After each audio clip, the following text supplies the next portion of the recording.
and welcome to the Core Connection. I'm Mira Rubin here with you on Enlightened World Network. And today's topic is showing up. And that's like engaging in the game of life kind of thing.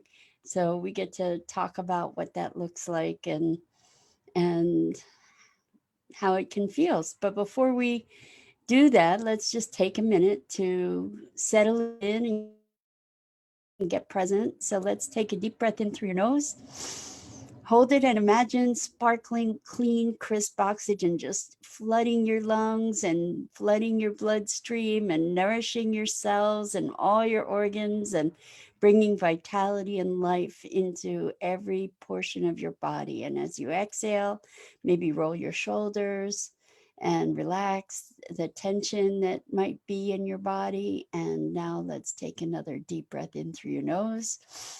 Hold it, and this time imagine sparkling white light coursing into every molecule of your being, lighting you up, and all those electrons and all that energy exchanging with the world around you and connecting you to everything and everyone. And as you exhale, exhale any remaining tension.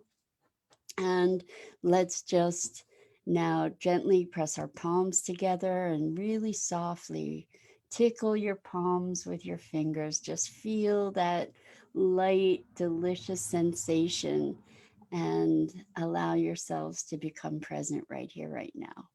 Welcome, welcome, welcome.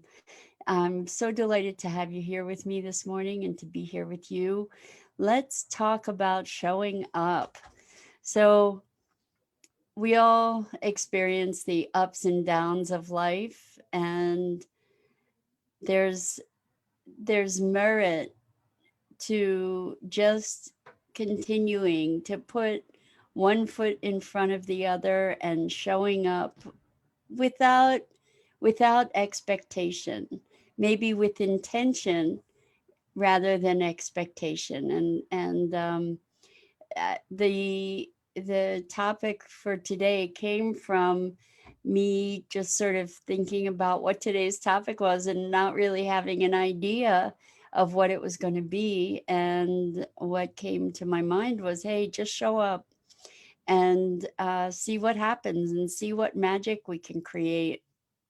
And I I think that there is a key in there to being able to show up for the adventure of life, without knowing, despite any kind of fear or doubt or concern, to show up and participate in life and allow the magic to unfold, because it's often when we least expect it that the most miraculous, remarkable things and circumstances and opportunities present themselves. So the key to this showing up thing is being present, being awake, being in responsive readiness, or ready responsiveness, and being willing to play with the mystery of life as it unfolds. So I'm wondering if you have experiences where you went into a circumstance, you really had no expectation or idea of what was going to happen, and wonderful, amazing things just sort of arose, or opportunities, or an incredible conversation, or just simple delights that that you really hadn't anticipated. I think as we open ourselves with an intention, not rather than an expectation, but with an intention of joy or opening or adventure or special experience, what we're doing is we're tuning ourselves to be able to recognize it. And I think that there are so many opportunities in life that we may miss due to our fixed focus. And by walking into a situation with open heart and open mind, we we kind of prime the pump for that kind of experience. So setting an intention, like it's morning here right now, so setting an intention for the day, like what am I looking to create today? What's my intention to find, to have many opportunities for delight today, or to connect with the lightness of my heart, or to connect with someone that I love that I haven't been in contact with for a while. So there are all kinds of intentions that we can set that are positive intentions. And in fact, when uh, when we're not being alert to our intentions, when we don't have attention on our intentions, it can be a matter of habit to kind of set negative expectations or negative intentions for the day. Like, oh, I have to do this, I have to do that. Oh my gosh, it's too much. I'm overwhelmed.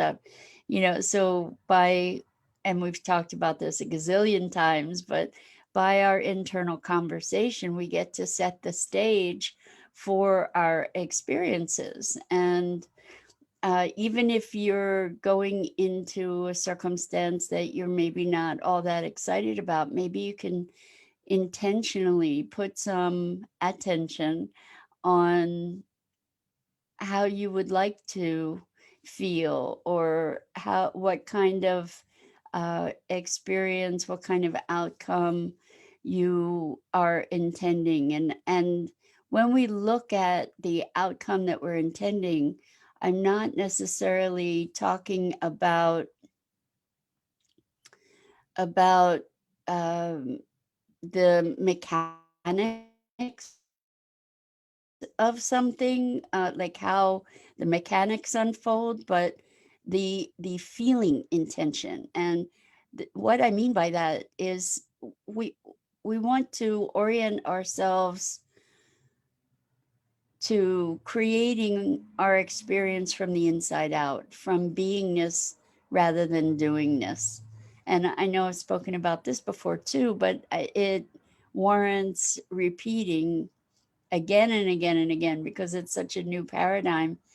But to have the intention of communication, of connection, to have an intention of connection when you're going into a meeting, for instance, rather than saying, well, this is the outcome I want, this is how I want it to be, to have an intention of connection, and the what's available from that intention is potentially an outcome that you hadn't even imagined, that's even better than anything you could have imagined.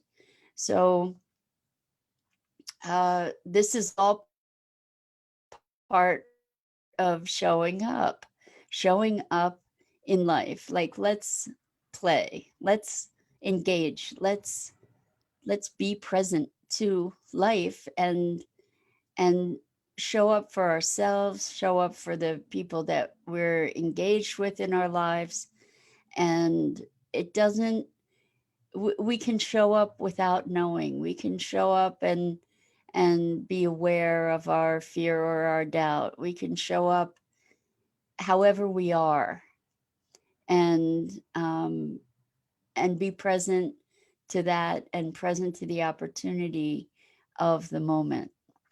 So I'm wondering if you have any particular instances where you can source uh, a story around showing up without knowing. I know that in the context of some of the group engagements that I've had with my clients, people show up as they are in that moment. And sometimes it feels really messy for folks. And sometimes they feel, they're in not the most resourceful place, but they show up. And as a result of showing up, just the act of bringing themselves present with the rest of the group, they get a tremendous shift in their experience, because there's an outpouring of support and affection, and it lights people up. So typically when people show up in not the most resourceful place, they end up feeling better because they they showed up, so they kind of pulled themselves out of that moment of isolation and allowed themselves to receive the support and the um, the love from others. So they showed up as they were, instead of putting on a pretense, instead of um, trying to trying to be something that they weren't. They showed up. They showed up as themselves authentically. And it takes courage. It takes courage to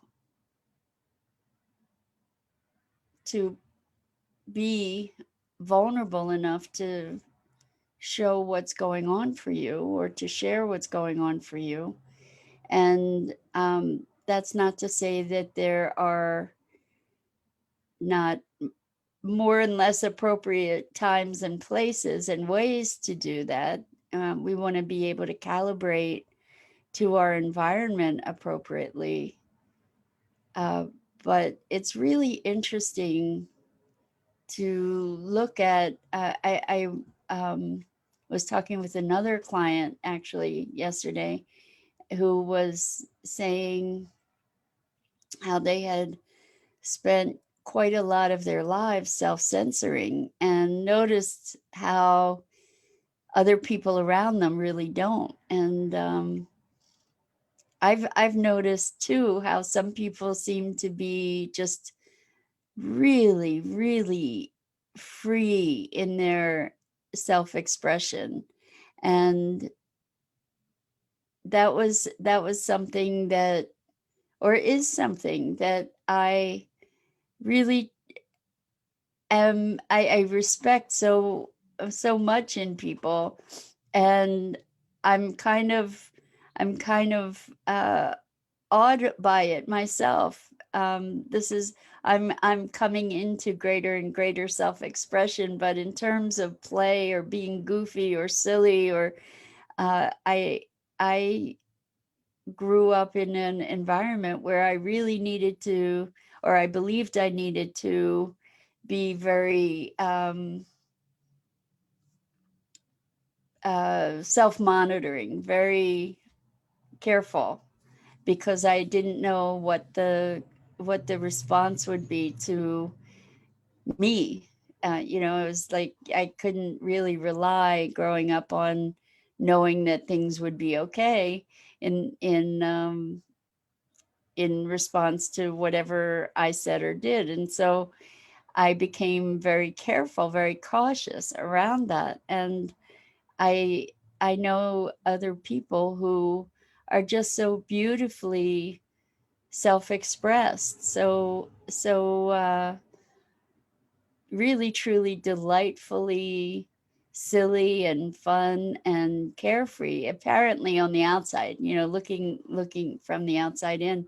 And those people are just showing up unabashedly. And I think for for people like myself, that's an evolutionary process, to get to the place of being able to just be without the constant monitoring and even just remnants of concern for how people might respond, like always calibrating to the environment. So we're talking about showing up in all different ways that people do that. And hello, Hope. I'm so glad you chimed in. Welcome, welcome, welcome. I'm talking about showing up, and I'm wondering what that looks like for you, like showing up in your life when maybe when things are going great or when things aren't going great, when you're not sure about what, how things are going to transpire, to keep showing up. And hi, Isabel. Welcome, welcome, welcome. So glad to have you guys here. Uh, we're talking about showing up in the world, showing up in life. And what does that look like for you? And when you felt like you really didn't want to show up, like maybe you decided you just sort of wanted to retreat and you decided to show up anyway, what did that look like? What kind of magic happened for you as a result of that? I'm wondering if you have situations like that. Like maybe there's a social gathering and you think, I don't know, but you decide to show up anyway, and it turned out to be delightful and surprising, and opportunities opened up for you.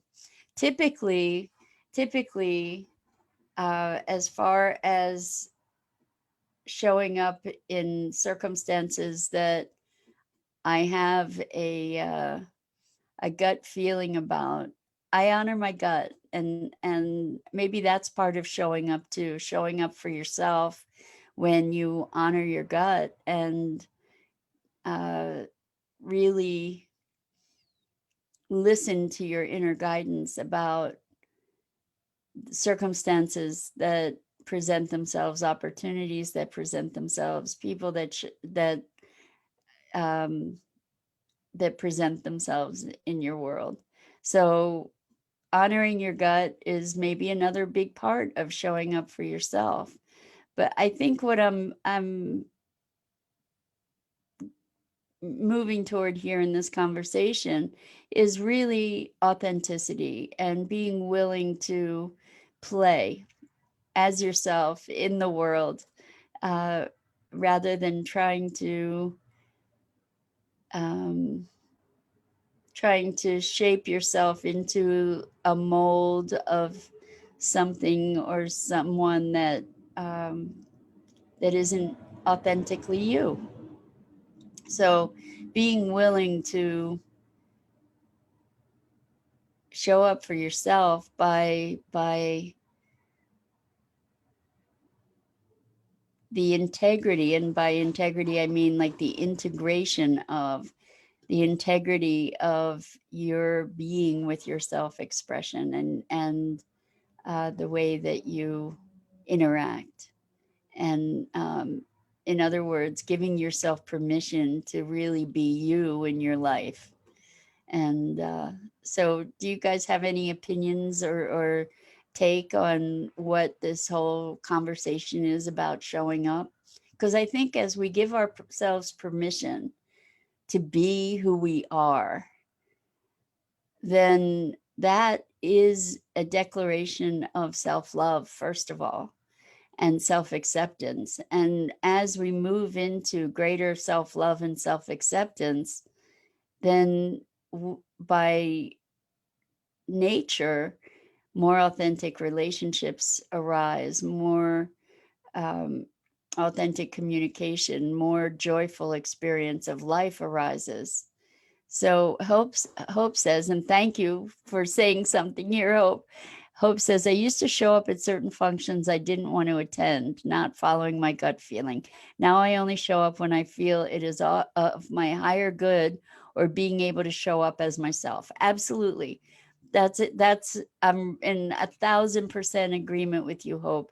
First of all, honor your gut, because that's showing up for yourself. And then knowing that you're giving yourself permission and honoring yourself enough to show up as yourself. And I think that the more we become self expressed in our lives and in the world, the better the world is going to be. Instead of trying to operate under pretense. I always found it, I'm a very literal person. And I always found it so confusing to try and navigate social environments where people didn't speak authentically, where people would say something and mean another, or where people would act nice when they didn't like you, or would, um, where you couldn't really tell what was going on because people were putting up all kinds of smoke screens. And I used to find it tremendously difficult to know how to navigate that weird um, environment. And now I don't put myself in those environments really anymore. And um, so Hope says also allowing ourselves to express ourselves as who we are. Absolutely. Expressing ourselves as who we are is showing up as ourselves, is showing up for ourselves and honoring who we are. Really, really an important thing. And there are consequences to that, and when you show up as yourself, sometimes there are going to be people that don't like you. Oh, Danette, thank you. I'm so glad you're enjoying this discussion. Really, I appreciate that. That's awesome. But so what happens if we show up as ourselves and somebody doesn't like us? Well, that's good information for us, right? That's a good key to say, okay, well, that's not our people. If I'm showing up authentically and that person doesn't like me, then that's a good person for me not to try to have a friendship with. I mean, I don't need to convince people to like me, right? And you collectively, we don't need to convince people to like us.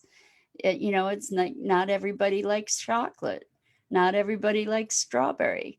So that's fine. And the truth is that there are going to be people that you don't resonate with as well. We don't need to have everybody in the world like us. In fact, the likelihood is that if you are authentically yourself, there are going to be people that just don't resonate with that. And that's 100% fine. We're all at different places. We don't need to take it personally. Hope says yes, it weeds out who is who. In other words, who is for us and who is not, right? And we don't have to take it personally, which is the interesting thing, right? Just because somebody doesn't like us doesn't mean that there's something wrong with us. If somebody doesn't like us, it just means that they don't like chocolate or strawberry. It's not about you. They don't really know you. So Dido says, as a highly sensitive introvert who dislikes shallow small talk, I've not liked showing up for various functions either. It helps to know that about myself and not make myself wrong. I don't like chocolate either. Well, I agree with you 100%, Dido. I'm actually believe nobody's going to believe me, but I am also a highly sensitive introvert. I am, and which is interesting because there's got to be another name for the fact that I'm willing to, to be here every morning and talk to you guys. And I do engage, really appreciate certain social interaction. And I love getting to know different people, but I consider myself an introvert too. And certain social functions are just like really overwhelming and difficult to navigate for me as well. And I agree with you. It's really important to know who you are and to be respectful, to show up for yourself and not make yourself wrong for not putting yourself in those situations that are so deeply uncomfortable. And Danette says, yes, I'm starting to let go of what people think of me. I'm always worried I'm not liked. So this makes so much sense to me. I'm thrilled to hear that, Danette, because it doesn't matter that, some people don't like you. It's okay. It's 100% okay. And as long as you, like recognizing that you are worthy just by yourself, whether other people like you or not, that's their opinion. That's their stuff. It's not about you. So you get to appreciate yourself and not try to make everybody like you. And Isabel says, I grew up as I couldn't be myself, always got me in trouble, but finally, past few years working on it. That's awesome, Isabel, to give yourself permission to be yourself. So we're all different flavors, right? And so being all different flavors, we get to appreciate that about ourselves and find the flavors we like and leave the flavors we don't on the table, right? And it's not personal. And so Hope says, I also think if they're not on the same vibration as you, you'll not understand each other. And Hope says, I can take chocolate or leave it. So, yeah, I think really what it's coming down to when we talk about liking people or not liking people or people not liking us, you nailed it, Hope. It really is about vibration and frequency. And not all notes make a perfect symphony when combined together, right? And so we are attracted to people that we resonate with and repelled by people that we don't. And likewise, other people with us. And it's not personal, like vibration's vibration. It's not good or bad. It's just different. And so showing up for ourselves is where we get to show up first, and taking ownership of who we are and honoring that. And um, what we do get to do is, if we're feeling stuck in that, we get to look at how to shift it. But that also we can precipitate a shift out of love and appreciation rather than judgment and and violence, or hostility to ourselves. So we can look to grow and evolve out of love and appreciation. And I think that that's a way to show up for ourselves, and also recognize that there's even more available to us in our authentic expression. So, well, this has been fun, and see, this came out of me having no clue what to talk about today, and just showing up. So, I so appreciate you guys engaging in the conversation, and um, I just want to say thank you so much, because it's really rewarding to me to have these interactions with you. It lights up my day, and I am just very, very grateful. So, with that, I'm Mira Rubin. This is the Core Connection, and I go live on the Facebook page of Enlightened World Network every day at 9 a.m. Eastern, and every weekday. And I invite you. Hope says, thanks for showing up. Thank you, Hope. Thank you so much. Oh my. And I love that you guys show up. So I encourage you to check out the other great programming on Enlightened World Network. And I really do deeply look forward to seeing you again soon. Lots and lots of love.